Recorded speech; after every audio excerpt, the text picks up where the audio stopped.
ช่วยแสดงเงินล้าน2 ล้านเด้อพี่น้องเด้อเนาะมีเดียวพ่อยพอเป็นเนาะ โดย คนหนึ่งมันไม่ได้หน่อยเลยเนาะกินยา วีเราสูงกูคนเลย ผู้คนเนาะ บุญมากก็เป็นไอการโอ๊ยเบิดกูคน น้องถือทองเขารอด ตัวทองยังไงตัวทองกับรอดตัวทองลูกจ้อยคอยรอด3 คนรอดใครหันว่ารอดเบิดนั่นเองว่ามีแต่ว่าเป็นอย่างกับภาวนาเนาะ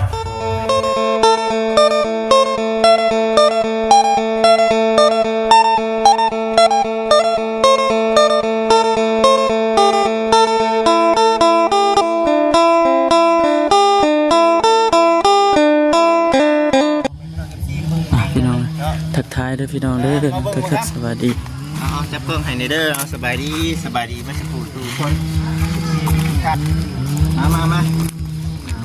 จะมีได้บุญได้ชนได้ไหมได้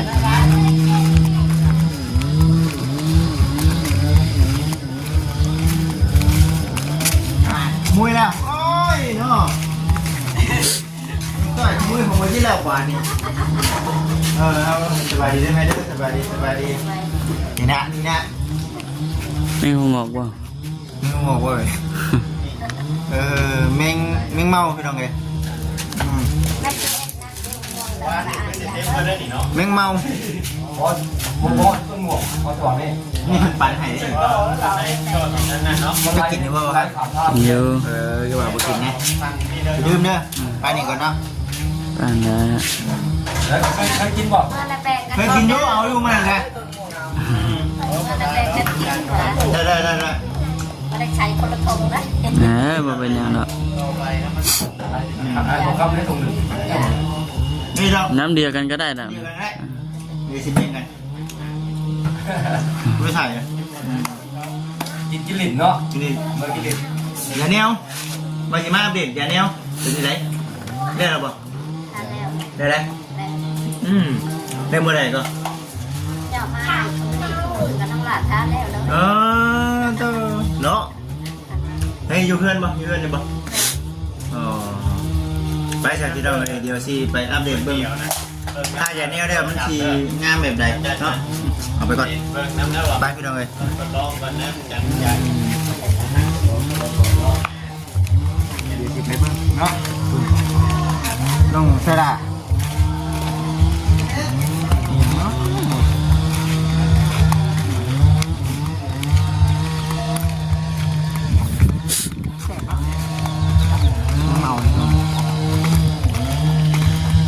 เพลงการยังที่ยังเราจะดีสบายเนาะเป็นใครวะใครในแล้ววะมีทุกคนเป็นไข่เป็นดาวพี่น้องเอ้ยเนาะใช่ไหมมีต่อไปขึ้นเจ้าบ่อันนี้เป็นสายชั่วข้าวชื่อมันปะ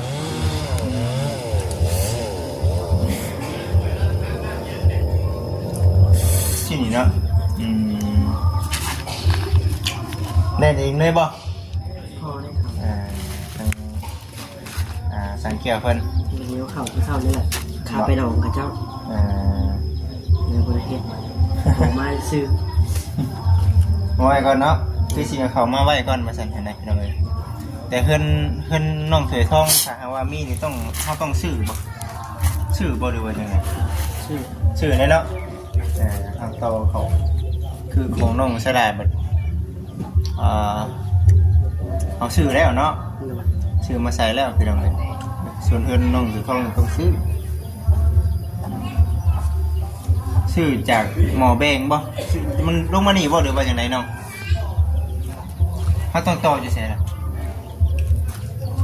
ในระบบไพ่เนี่ยบ่จิตเองก็ยังบ่จักปานใดได้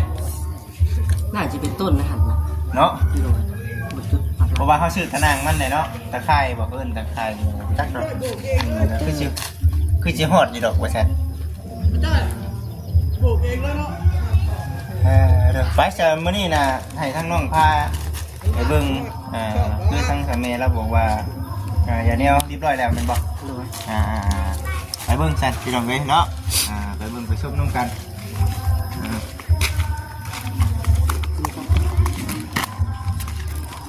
านเครื่องเลยเนาะนี่ได้เขื่อนซานลานเป็ดเนาะเรียกทางไหนแล้วแม่นบ่พอบ่เดือบ่เนาะแค่นี้ได้เอาคำว่าในอนาคตถ้าว่ามีนี่ก็พอบ่พอเนาะเดือที่บ้านในถุงก็เดือหลายบ่โอ้เจ้านี่ได้เรื่องเลยเนาะชิเพื่อนเลยฝนตกประตูระบายจะถึงเนี่ย โอ้ทางในผู้ใดมันยังบ่นะ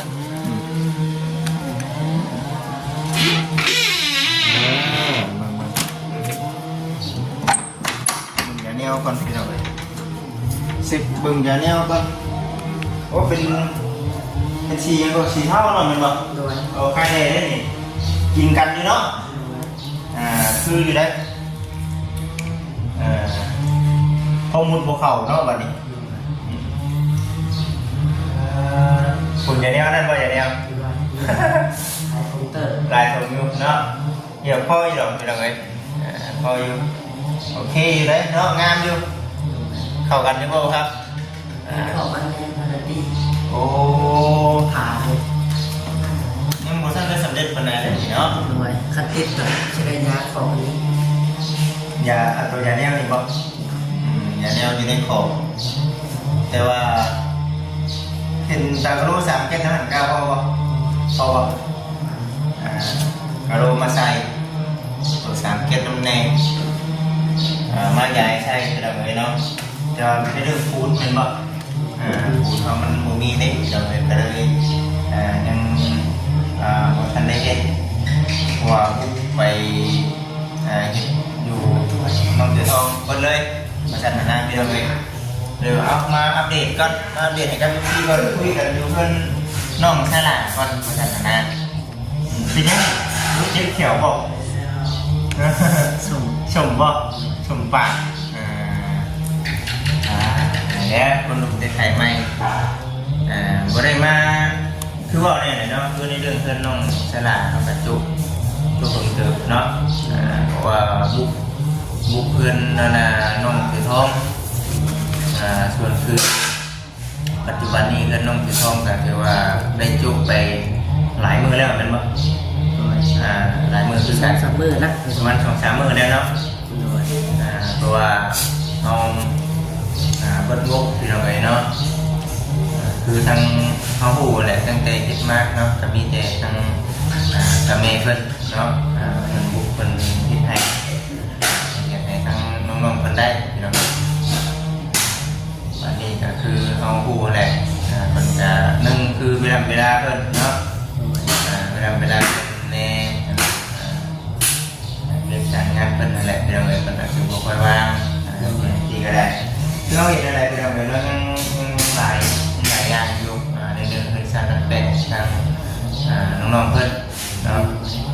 จังที่เป็นเพื่อนน้องไซลานี่เขาบอกว่าตามผมเป็นจริงเลยFCมันก็บอกอยู่เนาะถ้าว่ามีตากระโหลเนาะมีตากระโหลก็ปลูกนี่ก็สามารถเข้าไปนอนได้แล้วเนาะสามารถนอนได้แล้วไปเราเลยผมมีซีวาอยู่ถึงที่ผมมีซีเขาก็อยู่ได้เนาะตัวสำคัญได้บานประตูแหละแม่กับประตูเนาะประตูครัวกับประตูขึ้นครัวครับปกปิดมันสำเร็จเรียบร้อยมันก็คืออยู่ได้ในส่วนในเรื่องสีคือเขาเสริมความสวยงามเนาะ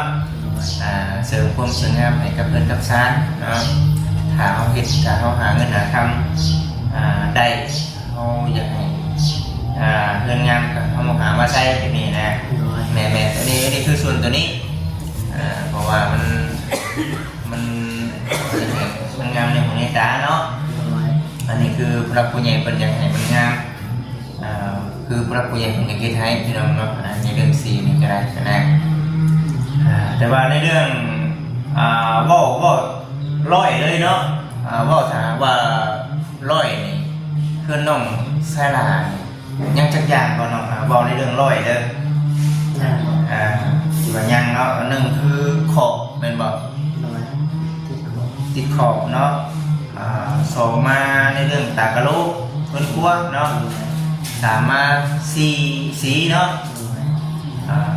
หามาเป็นบานประตูแล้วก็สีพวกมากกับสีท่าของมันนั่นแหละ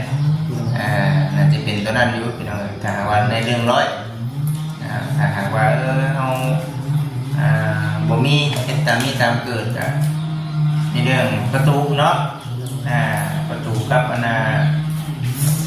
ตะกโลเนาะตะกโลเพิ่นคั่วเท่านั้นเรื่องเรามีตามมีตามเกิดนะเอาไปแล้วคือสิบ่เบิดหลายปานใดตัวนี้นะในเรื่องสีพุ่นแหละเดี๋ยวน้องเพิ่นหาเงินหาคำได้อันนี้คือเฮาเว้าต่อไปเนาะในส่วนทางน้องเสือทองนี่ก็เพิ่นก็บ่ว่าหยังไงเราพี่น้องเนาะบุกแรกเพิ่นก็มีเองเนาะบุก เราก็ยังบ่ได้บุกแล้วก็จะเป็นประตูเดินกับตากะโลสามารถขึ้นไปอยู่ได้เลยนะครับในเรื่องเงินของน้องเสือทองเด้อพี่น้องเด้อเดี๋ยวมื้อนี้เพิ่นบ่ได้มามื้อนี้เนาะเพิ่นบ่อยู่ ไปเมื่อเช้านี้ ไปเมื่อเช้านี้ เมื่อบ้าน เมื่อบ้านไม่เท่าเพิ่นบ้านน้องน้อยนะใช่จะเป็นแล้วเนาะดีได้แหละมันไม่ดีพี่มันไม่ค่อยถ่ายบ่ถ่ายอยู่แต่ก็บ่ค่อยเก่งปานใดเนาะ บ่ค่อยเก่งบ่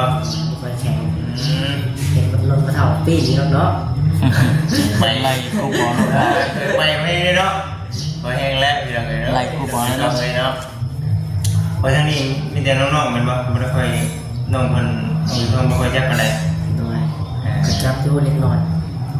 จับไปเล็กๆน้อยๆเนาะมาเบิ่งจะพี่น้องเนาะรอฟังข่าวเลย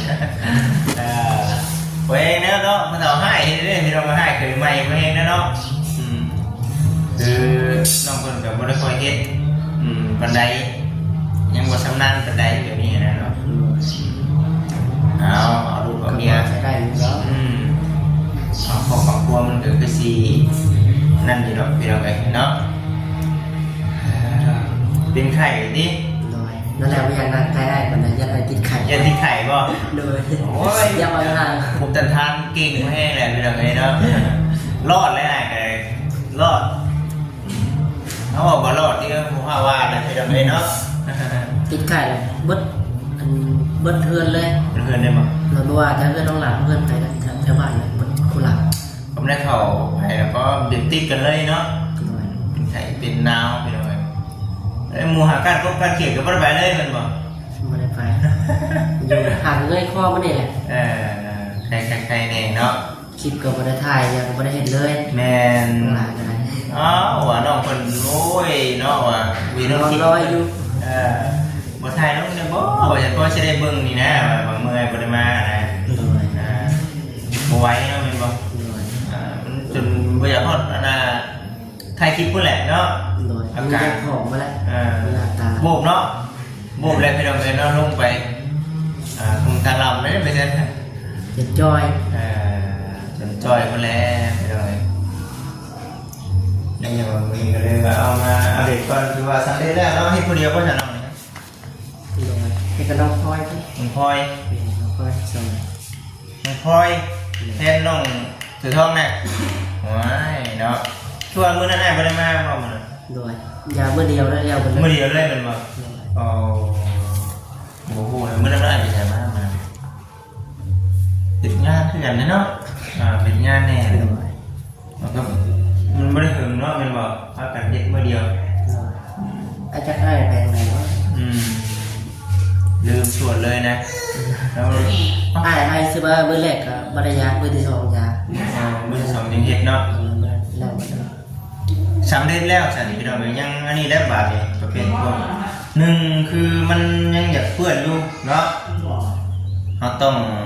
หาแนวถูเนาะหาแนวถูน้ำยาล้างใส่มันจังยืมคนน้องจ้อยให้มาถูเป็นแบบ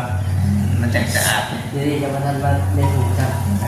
มีทุกคนเป็นไข่จ๊ะเชื่อได้แล้วไข่จะมีแม่กับพ่อแม่มีแต่ต้องมาเช็ดถูเล็กน้อยเมื่อยมีแต่ทั้งน้องคนนั่นแหละว่าสั่งจังกับแม่กับบ่สบายถูกไปคอยถูกไปเนาะตั้งแต่แม่คนนอนนี้น้องนอนนี้เนาะ ต้องถือห้องถามเป็นอยู่เป็นนอนอีกก่อนหนึ่งไปใช่แล้วสันจะทำไงเนาะส่วนบ้านน้องชลานี่ก็ถือว่าอยากหลายเติมแล้วเนาะถือว่าโอเคแล้วขึ้นอยู่ขึ้นเช้าได้นอนนี่ก็ถือว่าโอเคแล้วที่เราเลยเนาะได้นอนพักเช้าแล้วยังบ้านน้องเสียท้องแบบนี้เนาะยังทีหลายอย่างคือกันอยู่ที่เราเลยมาอัปเดตกับซีได้เบื้องก้อนมาสันนา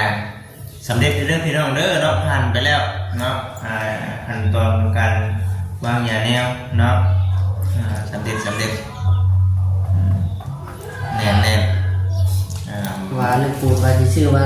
าเองคิดเองว่าบ่มีเงินเบิดปัวกันจนเบิด ปัวกันเองเนาะโดยน้องหลานคือมันเป็นล้าน2ล้านน้องหลานคุยสิได้เงินล้าน2ล้านเด้อพี่น้องเด้อเนาะมีเดียวพ่อยพ่อเป็นเนาะคนหนึ่งมันไม่หน่อยเลยเนาะกินยาวีบ่ส่งกูคนเลยกูคนเนาะบุญมากก็เป็นไอการโอ๊ยเบิดกูคนน้องถือทองเขารอดตัวทองยังไงตัวทองกับรอดตัวทองลงจ้อยคอยรอด3 คนรอดใครหันว่ารอดเบิดนั่นเองว่ามิจะว่าเป็นอย่างกับภาวนาเนาะพอให้ยาคิดยาไข่เลยนะพี่น้องมันเปลี่ยนไปแล้วนึงมามันเสียเวลาเสียเงินเสียคำเลยเนาะเนี่ยไผ่ก็มีแต่ปรารถนาโอ้อยู่ดีไม่แห้งเด้อนะมันแบบนั้นเมื่อนั้นโอ้ทันมอไปยุทธามไปได้คือมาหลายคนได้หลายคนเลยสิมีน้องหลานบอส่งอะไรก็อีแม่จอยเข้าวันเดียวด้วย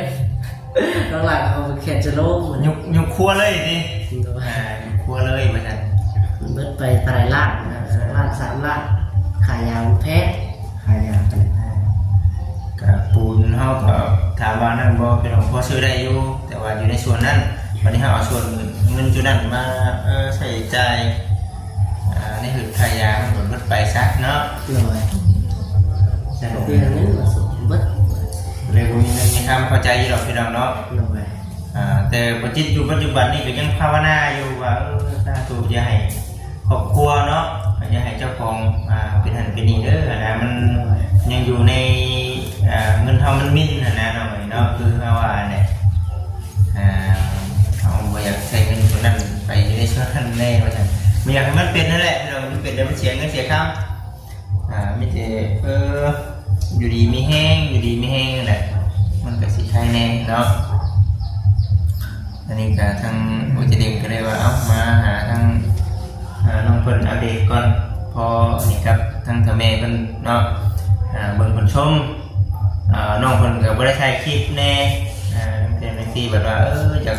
เบิ่งว่าเจ้าของบริษัทเนาะสวยงามเนาะมานั่งเพิ่นใหม่ก็ได้เนาะแบตโทรศัพท์ตรงนี้หลายที่แบตโทรศัพท์กูอีกสายสาดขาดเนาะอันใดก็บ่สมประกอบอย่างนั้นอันก็บ่เบิ่งกับป้าเลยแจนะครับสายมันขาดเนาะ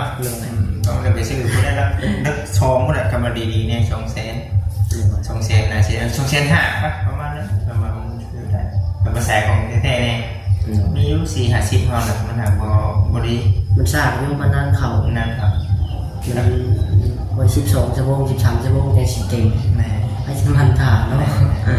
นัก2ผู้ใดเป็น200,000ผู้ใดมันจังเขาไว้เนาะของแท้นี่นะไปได้ของน้ำของหน้าห้องใส่บริการเรียบร้อยยังบ่ยังมันทันใส่เชื่อพี่น้องเนาะเดี๋ยวเขาก็ยังมันทันได้เอานี้มาใส่หรอกเพราะว่ามันยังมันทันได้สำเร็จมันบ่มีของผู้ยอย่างอย่างก็ผู้ยางเขาได้มาตั้งวางไว้ใส่กากะโลมันก็ดีแบบนึงพี่น้องเนาะมันก็สะอาดเติมถือว่าโอเคได้นี่พี่น้องเนาะเอาเที่ยวมาเนาะเป็นการ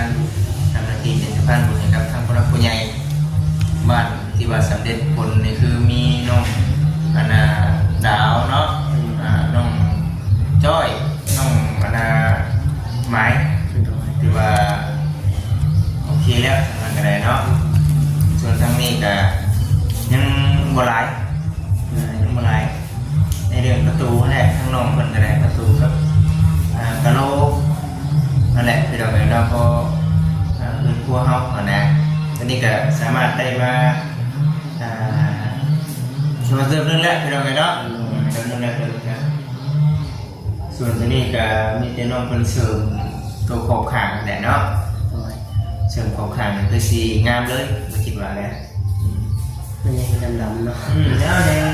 มันทันได้แรกคืออะไรนี่ แมงเมาก็ลายแล้วมันคือปัดมาวัดเลยตีมัน แมงเมาบ่ค่อยเห็นได้เมื่อคืนนี่เนาะ อ๋ออยู่พี่ลายเลย หลายว่าแมงเมาพี่น้องเอ้ยเนาะเมื่อคืนนี่โอ้ยไป เต็มวัดพื้นเลยดำอยู่ มาไทยเนาะ เลย มาไทยเอามีแต่คือสีนั่นได้น้องไว้เนาะเช่าไว้นี่แหละการสุขภาพเจ้าของพอดีได้แหละเนาะอุปกรณ์ทำมันเบิดพอดีคนเขาก็ต้องการพักผ่อนบุกเวียบุกงานมันหลายแล้วพี่น้อยเนาะพอดีพักผ่อน เขาไว้เย็นนะเขาไว้ลงมาลุ่มยากทำว่า ทำในโรงเนี่ยเนาะทำได้เป็น คณะที่เอกนะแต่คณะเป็นไข่เนี่ยโอ้ยเป็นเสาลงมา เช่าเนาะใช้น้ำเกลือได้ของบ้าง ตรงนึง ของมันวะ ยาแบบ4-5 เข็ม5 เข็มยา ผมใส่ในที่ โดย แดงดีแดงเศร้าเนาะ ยาปุ๊บชักปุ๊บเอายามาให้กินดิเป็นต้องยานี่จะบอกยาก็ยังบัดเสียแสนเลย แม่ ยาเนี่ยยากินซื้อนะ เยอะไป ซักนี่แบบ ชักมันแน่ที่ ต้องลายวัด2 ล่างนะ2 ล่าง เพราะช่วงวันพวกกินมันดีๆเนาะเนาะห้อนนะดีพี่เราเลยห้อนแล้วบุ๊บมันเดียวที่บัดเดียวมันตุ๊กเลยมันก็เลยอากาศมันปั่นป่วนคนเท่ากับจิบนอนนี่เนาะ ทีแรกน้องเราเป็นเด็กขึ้นน้องเราโอ้ปืนกับบ้านใครก็ เป็นอย่างนี้ คือการวัดถามบ้านแค่จะกูรังเพื่อนแล้วบ้าน เนาะ ถามบ้านได้เราก็ได้เป็น คือกันเบอร์ คือว่าตามที่น้องเราอันสันได้ง่ายไปแต่ละปีเป็ดไก่ตายปีนี้ผมมีเป็ดไก่ตาย วันนี้บูมีเนาะมีแต่คน มันลงใจคนมา ดีใจนี่เป็ดไก่มูมาแน่เนาะดีใจนี่ได้พี่น้อง ปีนี้มันลงใจคนเป็น ทีนี้คนเลยทีนี้แตกต่างแต่ละปีพี่น้องเลยเนาะเอาสั่นคือสิประมาณนี้เนาะน้องเด้อน้องก้อนหลายๆมีอย่างก็เดี๋ยวสิมาแจ้งตื่นเพื่อเด้อน้องเด้อเนาะที่จะได้กับเบิ่งชมกันนำกันแล้วพี่น้องเนาะดีใจที่ว่าน้องเพิ่นพากันเฮ็ดเนาะกับน้องพลอย2 คนน้องเผยทองบุกเพื่อนเพิ่นเนาะ น้องสาวน้องถั่วได้บอกว่าทาซอยนี่ได้ ถ้าสวยลุงแน่ติพอได้อยู่นอกร่วมกันเนาะเฮ็ดไปพอเฮ็ดไปคือว่าแหละสำเร็จไปแล้วพี่น้องสำเร็จไปแล้วเนาะสวยงามเมื่อเดียวสิไปเรียกต่อเด้อน้องเด้อพักผ่อนในไลน์เนาะมื้อไหนให้มาหาใครใหม่เนาะเอาไว้ดีไว้โอเคนะครับสวัสดีมาบอกกันไว้ไปเนาะคือสิประมาณนี้แหละคุณพี่น้องโอ้ยสวยงามมากเด้อ สันดัดเป็ดยืมแมงเมาได้เนาะทำไมเราสาวตั้งใจให้นะฮะ โอเคพี่น้องเนาะสบายดี